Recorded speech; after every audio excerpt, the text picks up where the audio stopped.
सक्रिय मौसुमी प्रभाव सह झारखंड और संलग्न अंचल सृष्टि होइथिबा घूर्णिबलय प्रभाव उत्तर आभ्यंतरीण ओडिशार केतेक स्थान में प्रबल वर्षा होइपारे। आसंता 24 घंटा मध्य सुंदरगढ़, झारसुगुड़ा, केन्दुझर, संबलपुर, देवगढ़ जिलार गोटे दुईटी स्थान में प्रबल वर्षा हेबो।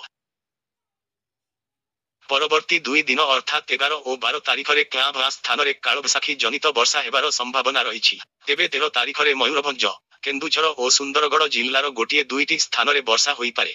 14 और 15 तारीख में उत्तर ओडिशार केतेक स्थान में प्रबल वर्षा हेबाकु थिबारु आंचलिक पाणीपाग विज्ञान केन्द्र पक्षरु येलो वार्निंग जारी करा जाइछि। प्रबल वर्षा को दृष्टि रख एसआरसी पक्षरु येलो वार्निंग जारी होइथिबा जिला प्रशासन सजग रहिबाकु परामर्श दिया जाइछि।